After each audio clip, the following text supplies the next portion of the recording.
بسم الله الرحمن الرحيم. الحمد لله رب العالمين،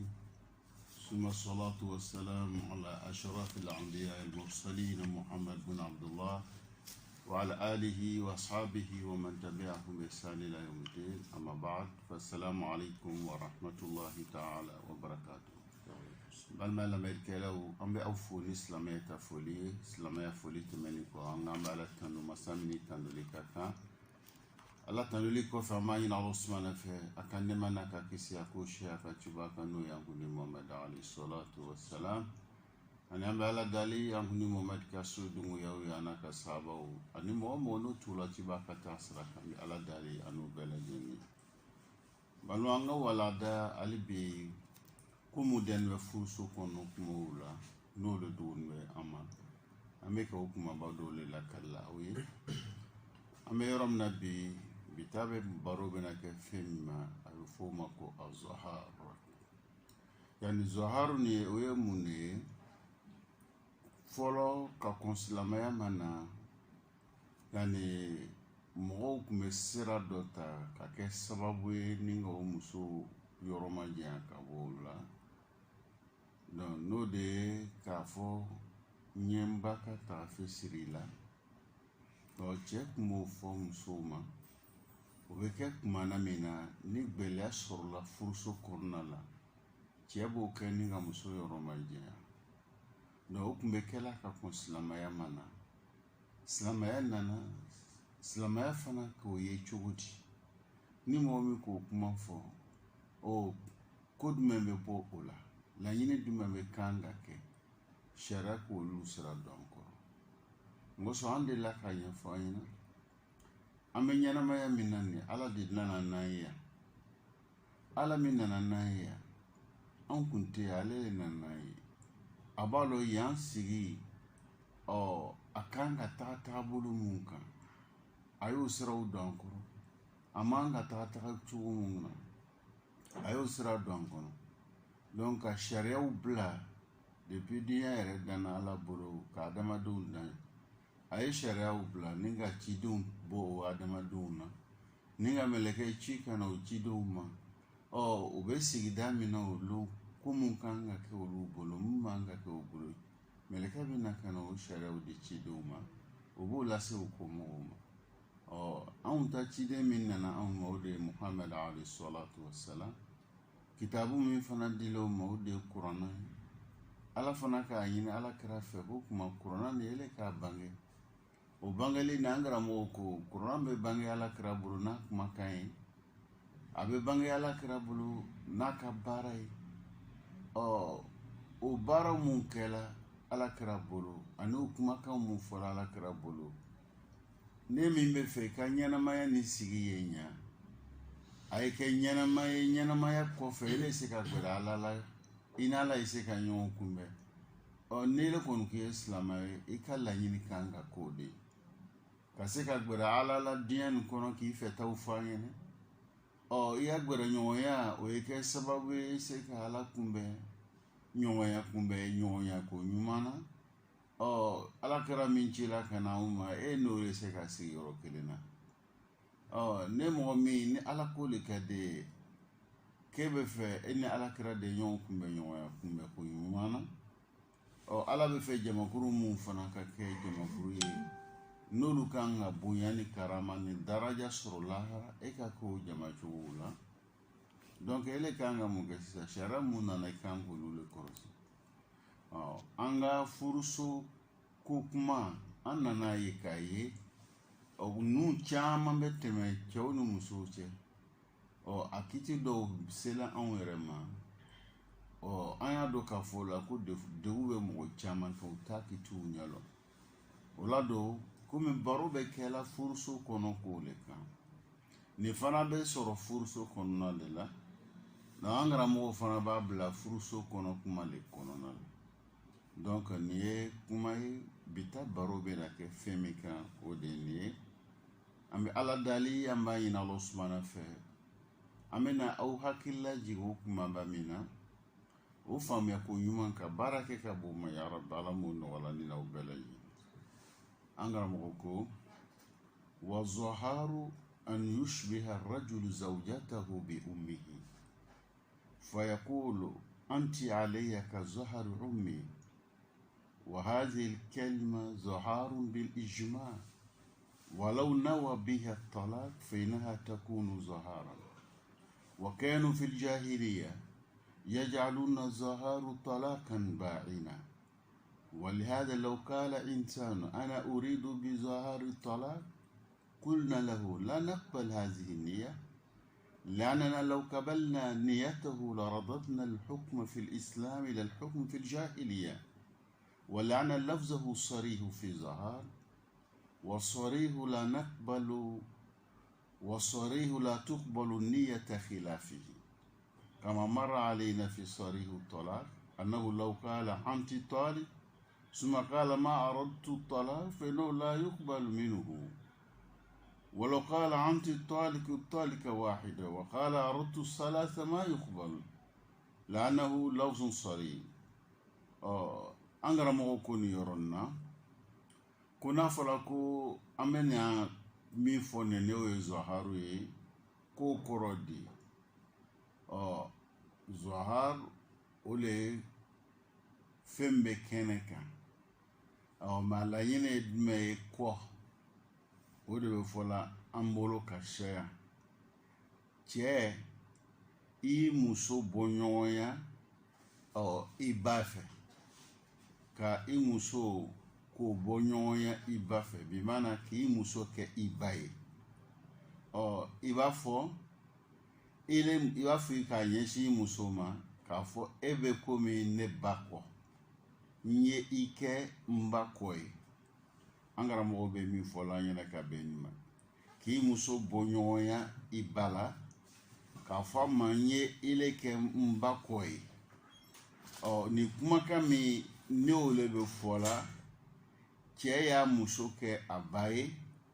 angara mo ko kuni yo ke ka be fol mako zaharun ben kela mi kan ole angara mo fe al nasro ya la yinite oye nele ya la yini de furusa ye ka te ke furusa ye de abeke ika minke ni ika kuma kanu fo abeke ole donc abeke zoharu le ole ki ba i muso ke i bai angara mo be mi fola we kuma amba fo nya ba ya tarafe sirila ni ke mba koy. وكانوا في الجاهلية يجعلون الزهار طلاقا كاكو سلاميا منا okumbe okuma kame no be fola ni ki ke musoka baye no kunyo fo kasoro silamaya mana oki furusale kumwe ruya la yini kunyo furusale angara mo be mi fola yana ka benna me bi ame be mi nani ne mo mi ni kuma fo ni ya la yini ingene furusale ka teke furusai mona teke furusai naya ke furusai ka konsilamaya nye okumba kela furusale dona ke furusale akala ko ma onko segela ka ta fenema femi kume ka konsilamaya no jahiliya kuma baro mu kume kela donc anko segela ka tolema angamo ko la ateke furusale da abeke iki ba muso ki ba mi abeko yerere de abo kiti le benye yini ka fuyina abe komi ni mo mi ni le ko sisa ngi ka fu muso mangi furusa dia fo kele ala yini to ye ki ala yini te furusa ye obe se ka to ne ko nge furusa kuma bu idala ango nga be ke furusa le de ni ko kele ala yini te oye la yini ngania mi bi ko no te fle kuma min bole idala angara mo ko le be fle ambe ala dali ne na u hakli man ko dama mskan nu fam chum na ya rabbal alamin angara mo ko la yuqbalu minhu li'ilatayn idha qala anti alayya ka zahar ummi wa qala radtu at-talaq fa innahu la yuqbalu li'ilatayn angara mo ko ne mo min ko ki musobo bonyoya ibafe nyike mbakoy ka diafo ko ne ale alla yini furusale katike okuma temina ni sababu flay afolo anahu mukhalifu li sarihu lafz kuma mi fola iboloni ano kuma be yon ko fo yon ya ka ni iki muso bɔ ɲɔgɔn ya i ba fɛ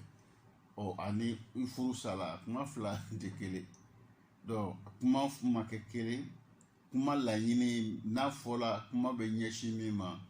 n ye i kɛ n ba kɔ ye i b'a ye n y'i kɛ n ba kɔ ye donc a tilenni bɛ o de la alors sɔrɔ fi zahar an karamɔgɔ ko ten وما خالف الصريح فغير مقبول نا مين كو كوفو ɲɔgɔnya k'o tɛ mina ale fɛ yɔrɔ la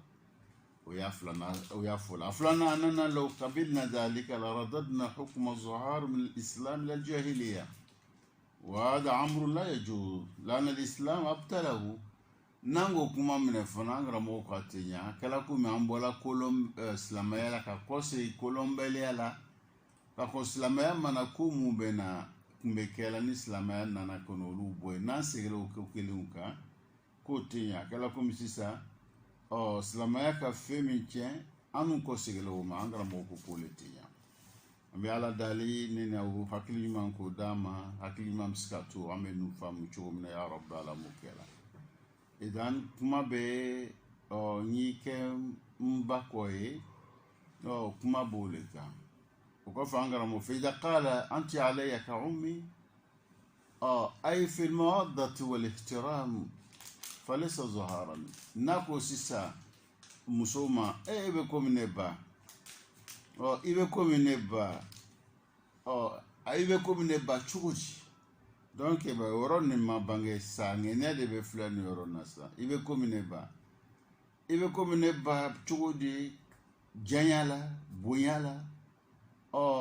n'a y'olu y'a laɲini o ye ko a tɛ olu tɛ kɛ kali o tɛ kɛ kali ye o tɛ kɛ zɔharu nin ye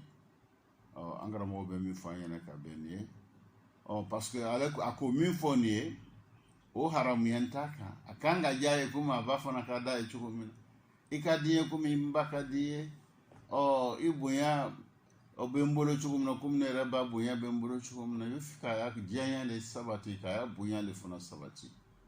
o tɛ don kalili nin kɔnɔna la an karamɔgɔ bɛ min fɔ an ɲɛna ka bɛn ni maaw ye an bɛ ala dali ne ni aw ka hakili ɲuman d'a ma an bɛ se ka nin faamu cogo min na ya rabi ala m'o kɛ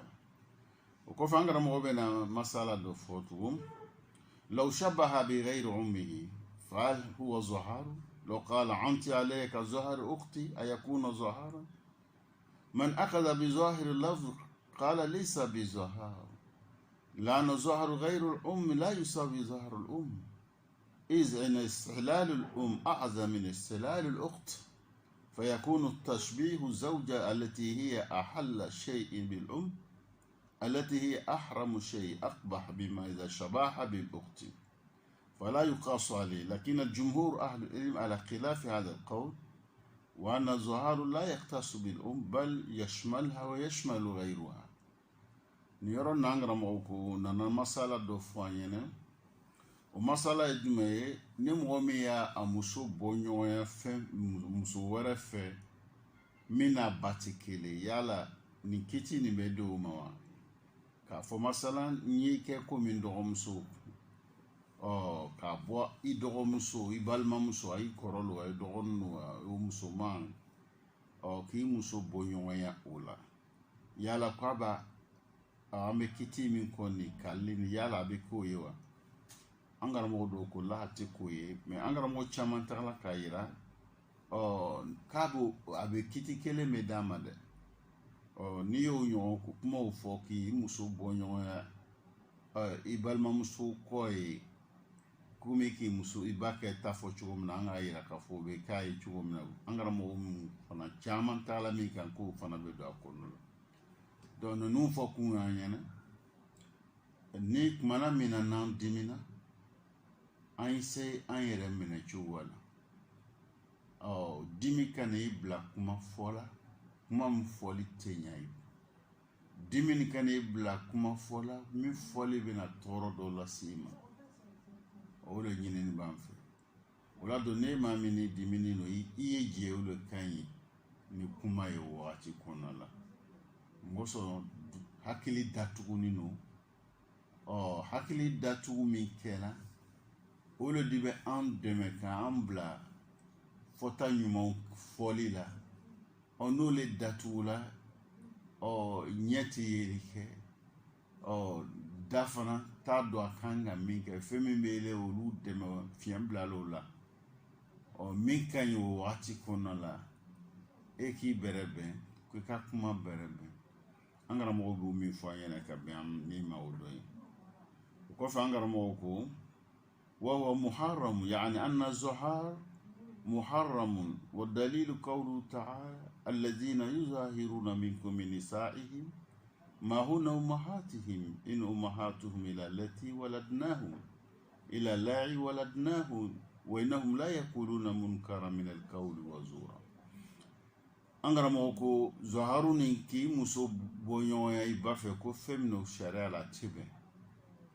sharia ke fe haram yani donc ola do ni haram yalu ki i muso ke ibaye ko haram yani be kuma manka bwandala bon no le fe haram yani o le dibe kelanu bolo balo kambe bara che jugule lawede angara mo yi bolo ke fe mi kan ka irana ka tebe o le kurna hayin ala ba fula yina kurna kono no be suratul mujadila ako mo mu no lo be ikalla ka bo awla ko o baw o muso ke o bawe ko muso nun to bayde o muso to bay kikalo bay mi o soro mi o wolo do bay ala yɛrɛ le bɛ nin fɔlɔ in na cɛw mun bi kalla ko muso kɛ o ba ye ala ko i muso t'i ba ye dɛ k'i ba de ye min y'i sɔrɔ bi maana min k'i wolo o de y'i ba ye ko mɔgɔ mun de b'o kumaw fɔla k'o bɛ kuma tiɲɛni de fɔla o bɛ ngalon de fana fɔla ka fɛn fɔ hakikate min na k'i k'o de kɛ nin de donc ngalon tigɛ bɛ cogo min na an ka diinɛ kɔnɔ o cɛ ka jugu cogo min na e fana ka baara nin fana cɛ ka jugu o cogo la a b'o cogo la i ka ko kɛ komi ni silamɛya m'o don i kɔrɔ komi n'o kɔni no komi tun bɛ jahiliya tilele nana ka na o le ɲɛnamaya ka kɛ baara kɛ ka bɛn o ma o ye fɛn fɛn min cɛ ka jugu jone ko a cɛ ka jugu ala yɛrɛ de y'a fɔ ko fɛn kɔni no fɛn min kɔni no k'i k'o fɔ nin ye i fana ka ngalon de tigɛ nin i yɛrɛ i ba tɛ i ba ye min y'i sɔrɔ min y'i wolo de i ba ye o la don ni ala yɛrɛ de ye nin fɔ i b'a lɔ sisan e maa min ne y'o k'e ka baara jugu kɛ dɛ an karamɔgɔ ko fa kazabahumullahu ta'ala shar'an ala yɛrɛ de ye ile ngalon tigɛ ya ka fɔ i ye ngalon de tigɛ i ka kuma min fɔ na ala yɛrɛ le ko k'i ka ngalon tigɛ sariya fana na ala ko k'i ka kuma min fɔ kuma kɔni no i k'o le fɔ i da la wal munkaru haram wa zuru haram kuma kɔni ye fɛn haram ye ngalon fana ye fɛn haram ye o fila bɛɛ ka ɲɔgɔn lajɛ ele la yɔrɔnin kelen jɔn ko k'i ka ngalon tigɛ jɔn k'i ka kuma tiɲɛni fɔ ala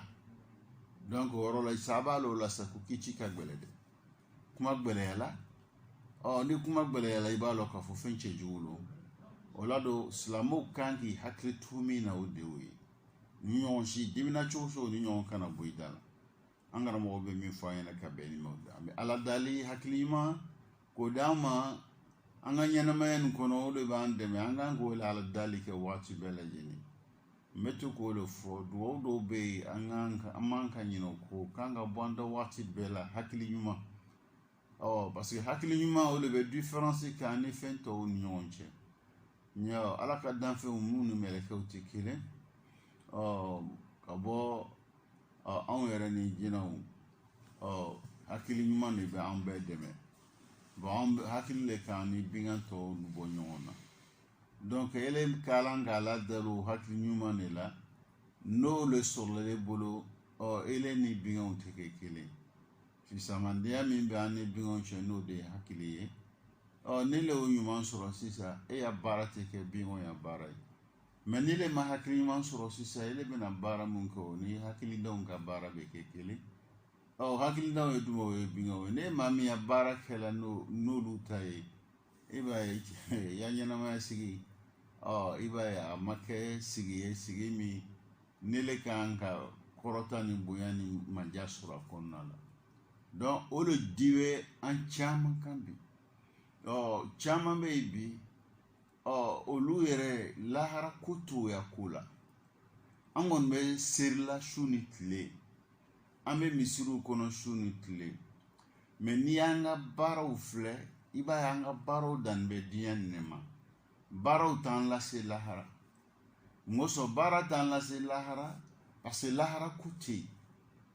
lahara ko t'an ya kow la o de kosɔn i b'a ye diɲɛ nin kɔnɔ yan an ka kow kɛtaw i b'a ye ani sariya bɛ min don an kɔrɔ a cɛ ka jan dɛ an bɛ ala dalen ne na o ka hakili d'an ma an y'a lɔn an mana toli kama diɲɛ nin kɔnɔ an nana le ka na an yɛrɛ dɛmɛ baara la kumakan na min bɛ an lase lahara seko ɲuman na min bɛ lahara sigi nɔgɔya an bolo donc bɛɛ kan ka miiri o le ma diɲɛ ni i mɛnna a la cogo o cogo wagati kunkurunin don wagati kunkurunin yɛlɛ bɔla yen wagati kunkurunin yɛlɛ bɔla yen diɲɛ ko na a kundagala ka surun n'i ye diɲɛ biri cogo o cogo a bɛna laban fɛn min ma min tɛ foyi ye a bɛ laban o le ma a bɛna laban jumɛn de ma o le ele bɛ taga bila yɔrɔ min na o le kaburu kɔnɔna o kaburu ni ele bɛ jigin ka bɔ etaziw kunna n'i y'a sigiyɔrɔ ɲumanw na n'i y'a bolofɛn ɲumanw na n'i y'a baarada ɲumanw e bɛna taga laban yɔrɔ min na o le ni tumu ni fɛnw bɛ yɛlɛ dun e tɔ tɛna to yen tugun i bɛ kɛ komi i yɛrɛ tun ma kɛ yen tere fila o i ya mɔgɔw ɲinana i kɔ donc mais fɛn min b'a to e le ya mɔgɔw kana ɲina i kɔ fɛn min b'a to e bɛ kɛ yɔrɔ la yɔrɔ min e le yɛrɛ bɛ hami i ya hami ye mun ye diɲɛ yɛrɛ ka wuli sara mun kan ka di i y'i ta sɔrɔ parce que samiya n'a bɛ diya i la i bɛ sɔmiya diya la cogo min na fana sabaga fana n'a donna kaburu kɔnɔ ale fana b'a dɔn k'a fɔ ni kaburu sigi bɛ diya la a bɛ o lɔn o bɛ lɔn parce que a ka baara min kɛ ka sɔrɔ a ye so yɔrɔ la a bɛ lɔn n'o de ye n balimaw an bɛ ala dali na o ka hakili d'an ma an y'a dɔn k'a fɔ an bɛna taa lɔn dɔ ka bɔ yan dɛ i bɛna bɔ yan lu kɔnɔ i bɛ deli ka bɔ cogo min na i bɔ cogo tɛna kɛ o ye dɛ kuma dɔ e bɛ tagama i sen fila de kan ka bɔ mais an bɛɛ bɛna bɔ lɔn dɔ i bɛ i tani de bɛ bɔ kuma dɔ fana i tani bɛ bɔ i bɛ kɔ segin mais lɔn dɔ i bɛ ta ka bɔ i tɛna segin tugun an kan ka miiri ninnu de ma k'a lɔn ala min ka an dan nin dan cogoya nin na ka hɛrɛ ninnu k'an ye ninnu ma kɛ gansan mɔ nin baara ninnu kɛra ko mun kama n'olu le ɲɛfɔla ɲɛna n kan ka jɔrɔ o le la nka an b'an balimaw an b'o hakili lajigi an y'an jija an ni maa mun bɛ tagama an y'olu kɔrɔsi an y'an jija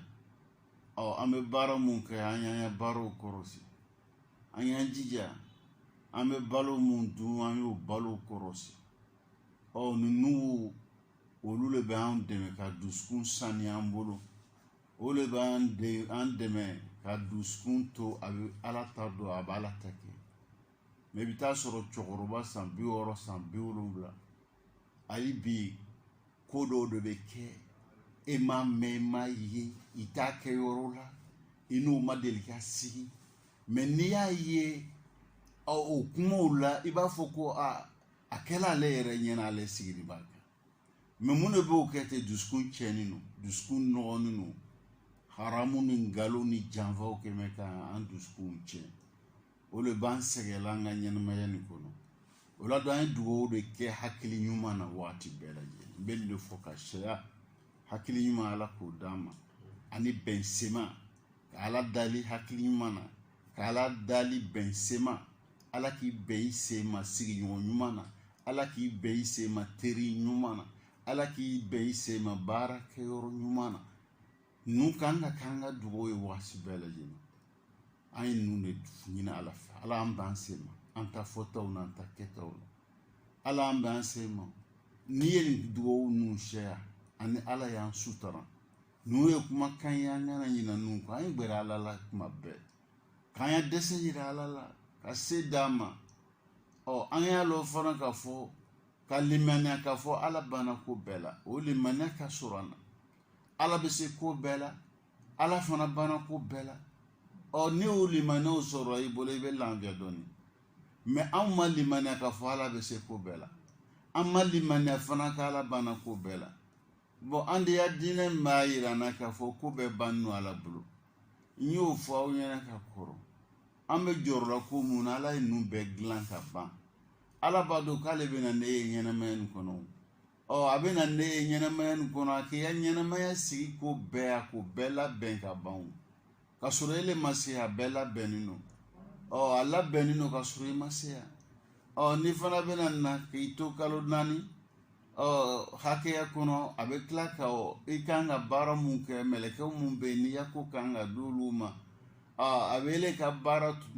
ale yɛrɛ tun b'a lɔ a y'a labɛn ka bila mɛ mɛlɛkɛ mun bɛ yen n'i y'a jateminɛ n'i y'a kɔlɔsiliw bɛna k'olu bolo a b'olu fana bila ni ka na ye k'i to i ba kɔnɔ i sɔrɔ ni k'i to maniyu la n bɛ bɔ ni maniyu la kɛ jolikuru ni sogokuru ni kalo 4 hakɛya kɔnɔna la ala bɛ mɛlɛkɛ ninnu bila ele ka ɲɛnamaya nin sigi e kan ka ko mun kɛ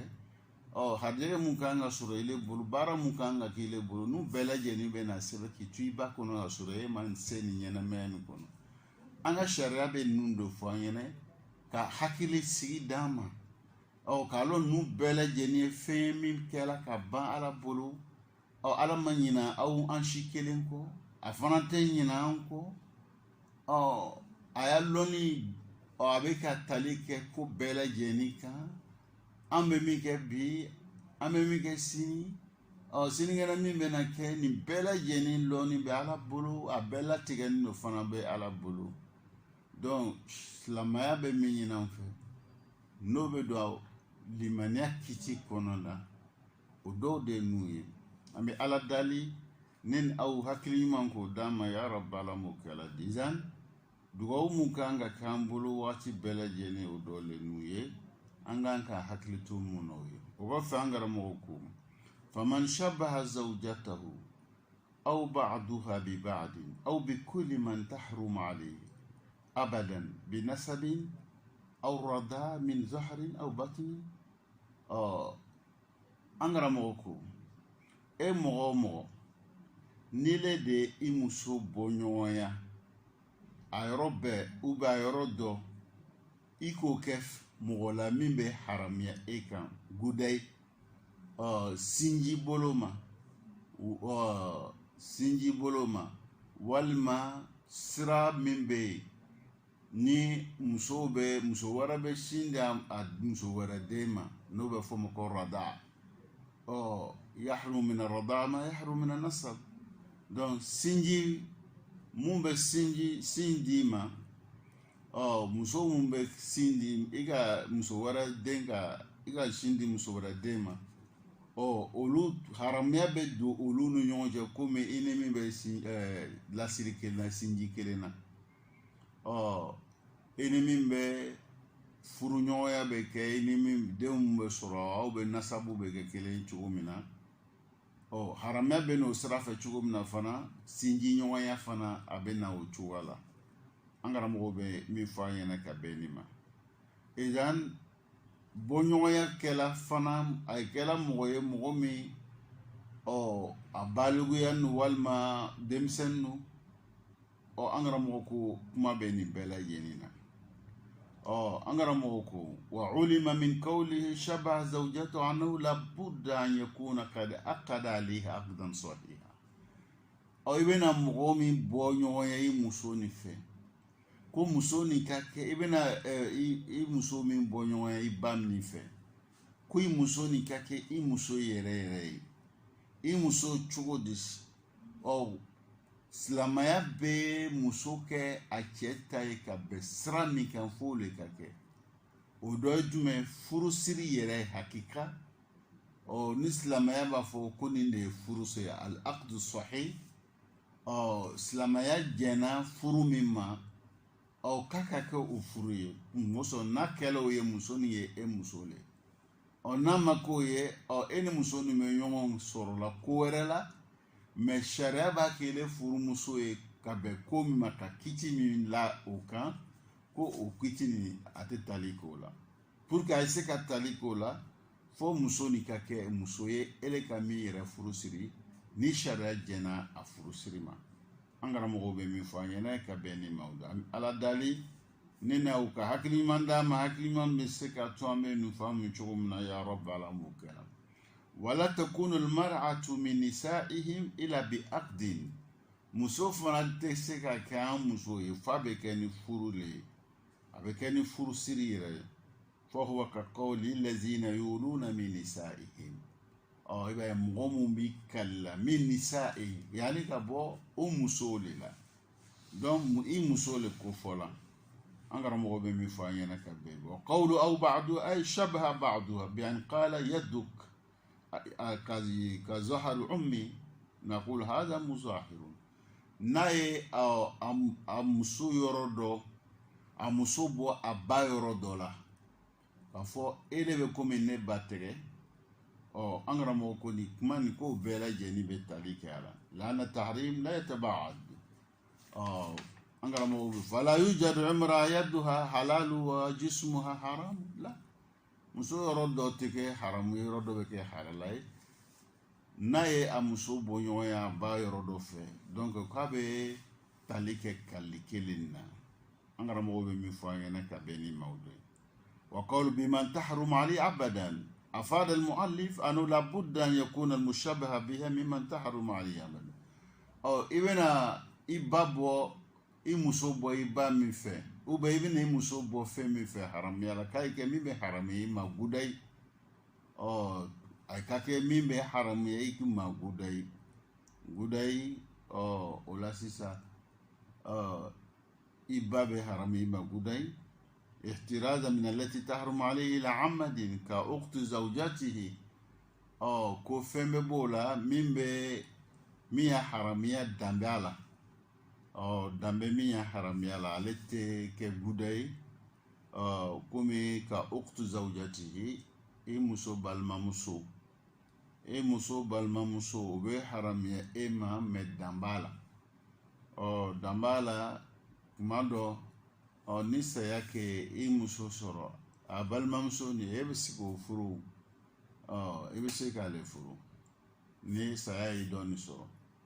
an karamɔgɔw b'a fɔ la a ka kɛ min ye haramuya bɛ ye guda ye kuma b'o le kan an bɛ ala dali ne ni aw ka hakili ɲuman d'a ma an bɛ se ka ninnu faamu cogo min na ya rabbi ala m'o kɛra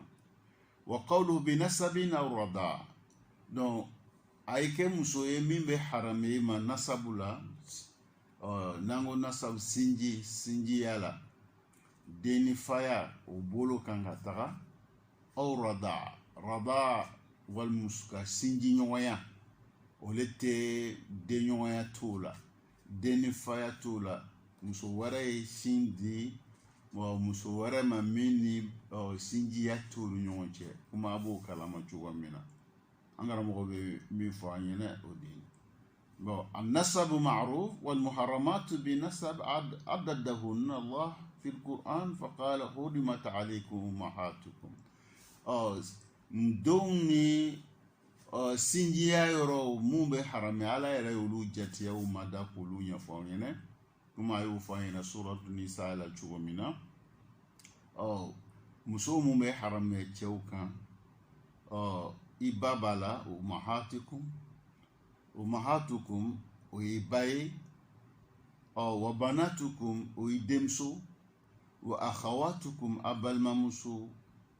wa amatukum an'aw tɛnɛmuso a fa balimamuso wa khalatukum ani a ba balimamuso wa banatul akhi i balimaw ta denmuso wa banatul ukhti i balimamuso fana ka denw donc ninnu de bɛ haramuya sinji ta côté la fahunna sab'a o ye 7 le كم كورونا يولوما داين جوم الأم وإن علت والبنت وإن نزلت والأخت والأمة وإن علت والخالة وإن علت وبنت الأخ وإن نزلت وبنت الأخت وإن نزلت هؤلاء السبع أنغراموكو ka i muso bɔ ɲɔgɔnya mɔgɔ mun bɛ harame i kan gudayi o le ninnu ye mɔgɔ mun bɛ harame i ye kan gudayi k'i muso bɔ olu fɛ n'o de i ba ani i denmuso ani balimamuso ani tɛnɛmuso ani belemuso tɛnɛ o le i fa balimaw muso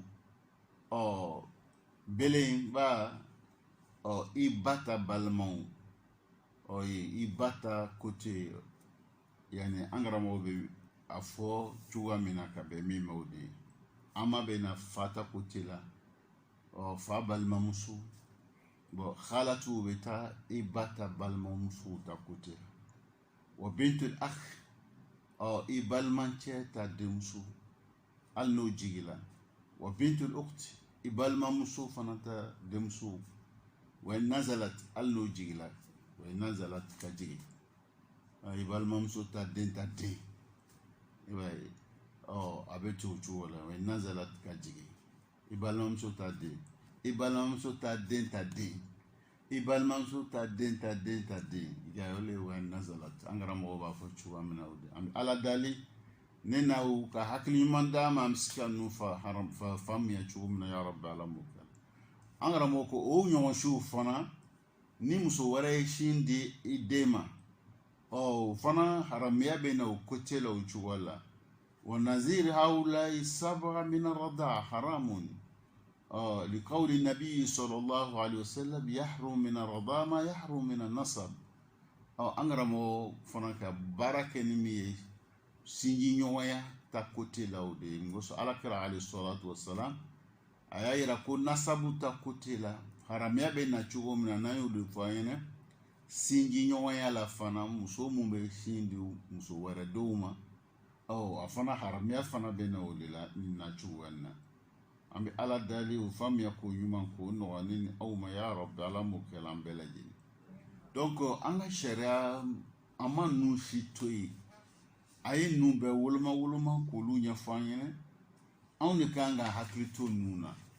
n'an ma hakili to ninnu na ka ninnu ɲɛlɔ an bɛna ko kɛ ko min tɛ kɛta ye n'o de kɛla i b'a ye an ka sigi bɛ gɛlɛya an bolo ninnu bɛ ɲɛfɔla aw ɲɛna ka bɛn ko min ma o de ye ninnu ye an bɛ ala dali ne ni aw hakili ɲuman k'o d'an ma ya rabbi ala m'o kɛra an bɛɛ lajɛlen o kɔfɛ an karamɔgɔ ko وقوله أو عضو آخر لا ينفصل مثل اليد والرجل والأصبع فلو قال أنت علي كشهر رأسي أمي فليس مظاهرا an karamɔgɔ ko k'ale ka kɛ fɛn na k'i muso bɔ ɲɔgɔn ye i ba yɔrɔ dɔ fɛ yɔrɔ min i tɛ se ka bɔ i ba la i ba bolo o n'a fari bɛɛ bɛ ɲɔgɔn na i ba sen o n'a bɛɛ bɛ ɲɔgɔn na le n'a ka bolo le fɔ wa ka sen le fɔ wa ka kɔ le fɔ wa donc nin bɛɛ lajɛlen ye kali ye a kɛ fɛn min tɛ bɔ ɲɔgɔn na an ma fɛn min n'olu bɛ bɔ ɲɔgɔn na an karamɔgɔ ko k'ole tɛ don a la komi kunsigi n'a ko kunsigi e bɛ ka bɔ i ba kunsigi fɛ ole tɛ tali k'a la an karamɔgɔ bɛ min fɔ an ɲɛna ka bɛn ni ma o dɔ ye an bɛ ala dali ni n'aw ka hakili ɲuman d'a ma hakili ɲuman bɛ se ka to an bɛ ninnu faamu cogo min na ya rabbi ala m'o kɛ la qawluhu بقول لها أنت علي أو معي أو مني كظهر أمي أو كيد أختي أو وجه حمتي ونحوي التحريم بالمصاهرة كالتحريم بالرضاعة والنسب فيكون التشبيه بالمحرمة بالمصاهرة كالتشبيه بالمحرمة من النسب والرضاعة والمحرمات بالصهر على الزوج أم زوجته وإن علت وبنتها وإن نزلت لكن بشرط أن يكون قد دخل بأمها an karamɔgɔ bɛ na nin yɔrɔ dɔ fɔ yan tugun haramuya ta kote dɔw y'a lataga sira fila dɔw y'a lataga sira saba la sira sabanan ye jumɛn ye furu ɲɔgɔnya furu bɛ tɛmɛ e ni fami minnu ɲɔgɔn cɛ olu a bɛ tali k'o la i muso ba an karamɔgɔ ko o bɛ don a kɔnɔna la lakin bishartan yakuna kad dakhala bi ummiha i muso ba ani olu ta denw i muso dɔgɔmuso n'a ɲɔgɔnnaw ko kuma bɛ tali kɛ o la donc olu y'a lataga sira saba kan donc sira saba ni an ka fila le fɔ o ye nasabu denɲɔgɔnya ani sinji ɲɔgɔnya dɔw y'a dan o sira fila ma dɔw y'a ko la hali furu sira fana fɛ furu sira fana a bɛ tali kɛ ninnu bɛɛ lajɛlen na donc nin bɛɛ fɔ kun an ɲɛnɛ an ye se ka bɔ an ya kow kalama an kana teliya ka kumaw fɔ an tɛ min kɔrɔ lɔ n'an y'o kɛ sisan i b'a ye a bɛ kɛ sababu ye a tɔɔrɔ bɛ kɔsegin an yɛrɛ ma an bɛ ala dali o faamuya k'o nɔgɔn ni aw ma ya rabbi ala m'o kɛra k'aw do anti alayya haramun fɔlɔ min an k'o kuma fɔ i k'i muso bɔ ɲɔgɔnya i ba yɔrɔ dɔ le fɛ mais kuma dɔ la cɛ dɔw fana n'o kuma nana an k'i haramuya donc ni cɛ ko sisan muso ma k'ale ka haramuya est-ce que o bɛ don nin kiti kɔnɔ wa walima a tɛ don nin kɔnɔna la parce que an bɛ min kɔ n'an b'o le ɲɛfɔlaw ɲɛna i k'i muso bɔ ɲɔgɔnya i ba le fɛ k'i muso kɛ i ba kɔ ye i k'i muso bɔ ɲɔgɔn ye i ba kɔ la i b'o min kɛ nin ye an k'o kitiw de fɔ mais ni mɔgɔ min ko sisan n k'i haramuya k'a fɔ muso ma n k'i haramuya an b'o yɛlɛ kuma dɔ cɛ b'a muso haramuya kuma dɔ fana muso fana b'a cɛ haramuya n k'i haramuya ni nin kuma sababu a bɔra cɛ le yɔrɔ walima a bɔra muso le yɔrɔ o kiti bɛ cogo di an karamɔgɔ ko إذا قال أنت علي حرام فهو مظاهر وقد سبق لنا في هذه المسألة التفصيل فالمزال أنه ظهار في كل حال ولو نوى الطلاق أو اليمين والصواب أن في ذلك تفصيلا أولا إذا قال أنت علي حرام فالأصل أنه يمين وإن كان الأصل أنه يمين صار حكم اليمين فيكفر كفارة يمين وتحل له ni yɔrɔ n'an karamɔgɔ ko kuma fila le b'a la dɔw y'a kɛ kali ye ni cɛ y'a fɔ muso ma ko n k'i haramuya dɔw ko a bɛ don ni i k'i muso bɔ ɲɔgɔn i ba fɛ k'a b'o kiti ta dɔw ko o ye mazhabi hanabila yɛrɛ ye mais o mazhabi hanabila la ko tafsir b'a la mais an karamɔgɔ min y'o Usaymin ale ko min ka kɛnɛ a ye taga kali fan fɛ i y'a kɛ ka kɛ kali ye ni mɔgɔ min k'i kali kali kiti an b'o le d'a ma nin yɔrɔ na mais an tɛ zɔharu ta kiti d'a ma mɔgɔ sɔn n'i ye nin kuma fila min ni mɔgɔ min ye nin kuma fila min fɔ nin ye ko dɔ le bɛ ɲini a tigi fɛ kiti la mais nin yɔrɔ na sisan ni mɔgɔ min ko a muso ma n k'i haramuya an tɛ min ko a muso bɔ ɲɔgɔnya ba fɛ an t'o kiti d'a ma an bɛ kali ta kiti an b'o le d'a ma an karamɔgɔw bɛ min fɔ an ɲɛna ka bɛn ni ma o de kali kiti o de bɛ d'a ma bon kafaratul yamin ni i kalila i kan ka ko mun kɛ o le bɛ ɲini ele fɛ sisan o ye jumɛn ye itqu raqaba aw sawm yani إطعام 10 مساكين أو كسوتهم ni dɛsɛra olu la sawm 3 أيام i bɛ miskinɛ 10 k'o ladumuni walima i b'o fiyɛrɛ bɔ o ni ka jɔn kan hɔrɔnya ni le dɛsɛra olu la i bɛ tile 3 sun don o ye kali ta kafaratu bɔli ye mais min ye zɔharu ta ye o le bɛ daminɛ jogumna o de ka kan horonya bola nile desela kan horonya la e kanga kalo fla sundo ka gbanyona kalo fla sundo ka gbanyona nile deselo la e be so ka miskina bi woro la dumuni donc iba a fla kitu te kelen fembe nyine a fobawo fe donc différence fla mi be am ñogon ci o de ni ambe ala daline na ka hakli mandama hakliman ska to ambe ni fam chogomina ya rabbala mukela angara moko ni mo mi ko muso mani haramya wa fa yuqafi kafarat yamin wa tahilu lahu والدليل على ذلك قوله تعالى يا أيها النبي لما تحارب ما أحل الله لك تبتغي مرضات أزواجك والله غفور رحيم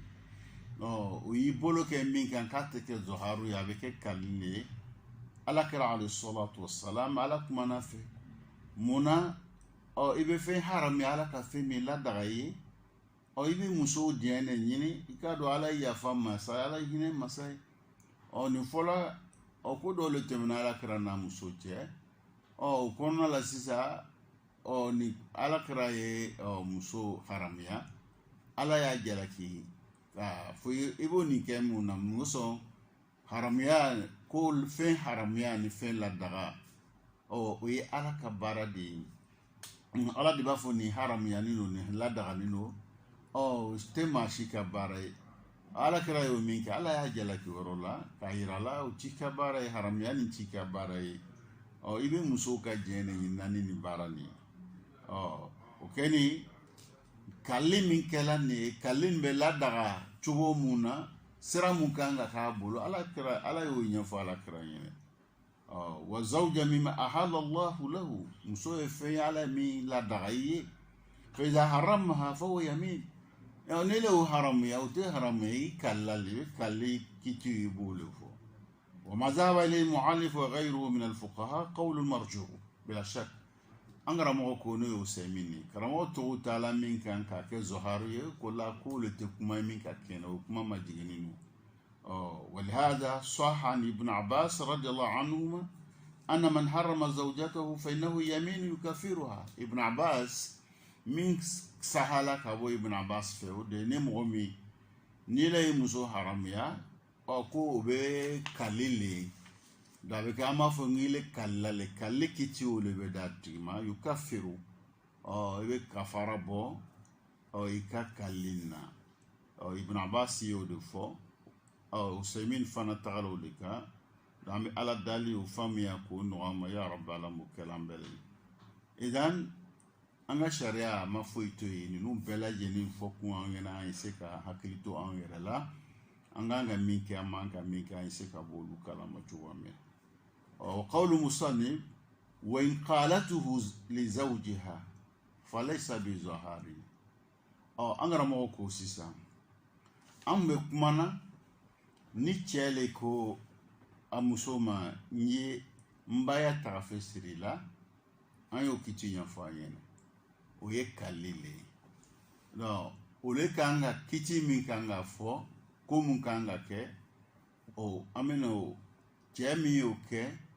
ele kan ka pini cogo min na o kitiw bɛna ɲɛfɔ aw ɲɛna kuranna hayan dɔ jigila o la sura dɔ yɛrɛ nana o la n'o bɛ kuma o kan n'o ye suratul mujadala o daminɛ la an y'o ɲɛfɔ an tilala k'a yira mais ni cɛ ko a muso ma n k'i haramuya est ce que o b'o kiti ta an ko la kuma min ka kɛnɛ o la muso tɛ haramuya i bɛ kɛla komi i k'i kalli kiti an b'o le di le mais ele b'o kungoya le sara sariya b'o le kungoya f'i ɲɛna i b'o le ɲini k'o bɔ muso tɛ se ka haramuya ni haramiyala ni halalala o jile ka baara kala komi ile kallali ni kalla i bɛ kalli baara i b'o le kɛ ni kalla i bɛ kalli baara i b'o le kɛ an karamɔgɔw na tilala ka na yɛrɛ na tugun ni muso le ko a cɛ ma nga i kɛ n fa y'a taga fɛ kurusi jala ye komi kurusi ye o n'a ɲɔgɔnnaw muso ka a cɛ bɔ ɲɔgɔnya a fa fɛ yala o kiti bɛ dɔw ma wa أنغرموك وإن قالته لزوجها فليس بزهار، أي قالت المرأة لزوجها أنت علي كزهر أبي، فهل تكون مظاهرة؟ لا، لأن الله قال الذين يظاهرون منكم من نسائهم، وقال الذين يظاهرون من نسائهم، ولم يقل يظاهرون من أزواجهن، فجعل الظهار للرجل، فكما أنها لا تطلق نفسها فلا تظاهر من زوجها. أنغرموكو muso mun fana bɛ nin kuma ɲɔgɔn fɔ la o cɛw ma n k'i kɛ n fa ya kurusi ye, n k'i kɛ n fa kɔ ye, donc ko kuma tɛ tali kɛ o la. Donc a kɛla komi muso ale ma foyi, kuma ma bɔ a da la. Ni kuma ma bɔ a da la, ni kali tɛ ni zɔharu fana tɛ, a t'o kiti ta o kuma fɛn jumɛn de bɛ ɲini ale fɛ, yala a ka kuma cɛnni de fɔ wa yala kafara bɔ fana b'a la. An karamɔgɔ ye min fɔ o la, n'ala ka walada wɛrɛ s'an ma o don an si kɔnɔ ka bɛn waati cogoya ma, an bɛna o kumabaw lase aw tolo ma. Fitinin min fɔ la o faamuya ka baara kɛ ka bɛn o ma, ya rabbi ala m'o nɔgɔya la. An bɛna bi taa lalɔya ka waati wɛrɛ don an si kɔnɔ, ya rabbi ala m'o kɛ la. Hada wassalamu alaikum wa rahmatullahi ta'ala wa barakatuh. Wa alaikum assalam wa rahmatullahi